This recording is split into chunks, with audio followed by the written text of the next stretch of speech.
Thank you so much. Good morning, Excellencies, ladies and gentlemen. I would like first to thank the Economist Impact and my association, the Nizami Ganjavi International Center, for giving a voice for an African. I think I am the only African here and I'm delighted to give you, I will say, a global but also African perspective.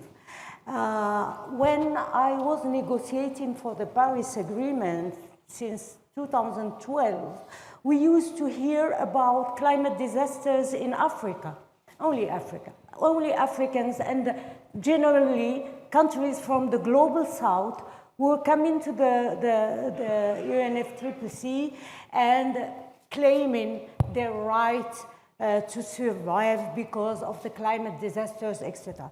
Today, we are in Europe, and Europe has experienced the hottest ever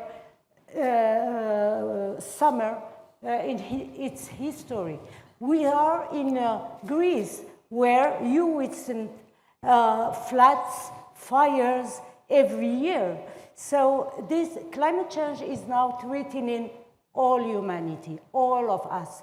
No borders anymore. No wall can stop the migration that will be induced by climate change. And today, we are talking while in few days we will go, our leaders will go to the United Nations and to Belém, to COP30, to negotiate for the objective of 1.5 degrees C. This is the objective that was fixed and agreed on the basis of multilateral negotiation to be reached to minimize the impact of climate change on humanity. This is something we did not reach. We are going to go to Belém, to COP30. Only 62 countries have submitted new indices, and the whole indices are putting us on a trajectory which is between 2.5 degrees C and 3 degrees C. And this means that we will witness double heat waves, etc., and consequences. To make it short, I was listening to all the speakers this morning, and by the way, all interventions were excellent, and talking about the leadership of Europe, of Greece, etc. I used to hear to the Prime Minister of Tuvalu.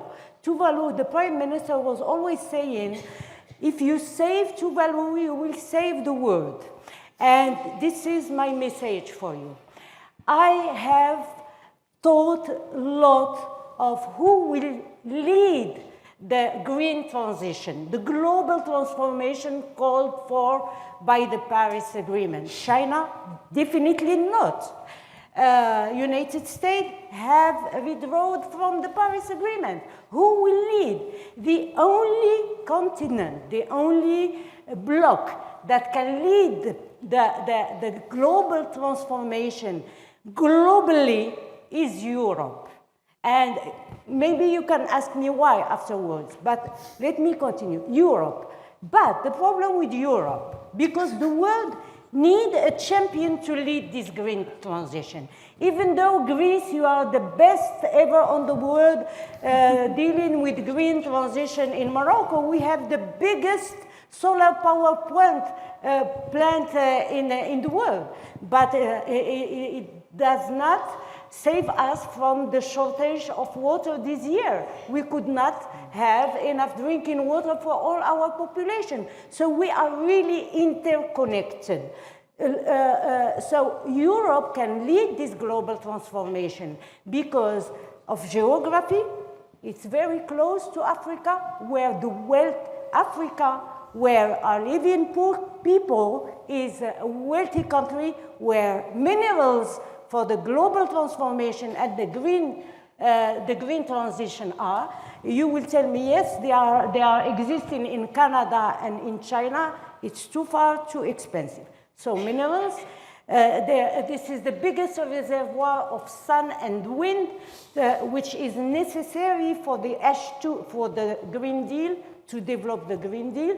So I think that Europe has this capacity to lead, but it needs three prerequisites. The first one is trust. Europe needs to fulfill its commitment. And I'm talking about the financial commitment, the transfer of technology, the capacity building commitment that was done under the Paris Agreement. This trust is very important to build partnership, because Europe needs to rethink its partnership. And the best option for Europe is this couple, Europe-Africa, because of geography, proximity, because of the wealth of Africa, because of history. It's important. So this couple is very important. And when Europe is talking about energy security and green transition security, it should think about the green, that we are not explaining green security and energy transition the same way. Energy transition in Europe is to innovate and to create its own industry, to be not dependent of China. You know that China is controlling more than 70% of the supply chain in renewable energy. Security in Europe means mixed, energetic mix, and Mr. Prime Minister was talking about it. But energy security in Africa means access to electricity for 600 million people, and means industrialization to allow the continent to uplift from poverty. So we need Europe to champion the green transition, to champion the reform of the financial architecture under the Paris Agreement, loss and damage, the 100 billion. By the way, we heard that the 100 billion was achieved and reached in 2022. 2023, we heard that 1 trillion, and Mr. Pompondero said it at the beginning, more than $1 trillion was invested in green transition. And paradoxically, in 2023, let me tell you, we have witnessed an increase of CO2 emissions, which plateaued in 2024. So where is the problem? Our inactions, of course, was conflict and insecurity. We cannot develop anything under war. And by the way, we can decide to stop the war, but no one of us will be able to stop the impact of climate change for one generation already. So I will conclude by telling you something I love. We have discovered very recently that the sun of the desert, the Moroccan Sahara Desert, is flying and blowing in the wind until the Amazon forest, and it's fertilizing the Amazon forest. This is to tell you how much we are interconnected. And if we are interconnected, we should, under the leadership of Europe, give trust to this multilateral negotiation under the Paris Agreement, and save to value. We will save together the world. Thank you.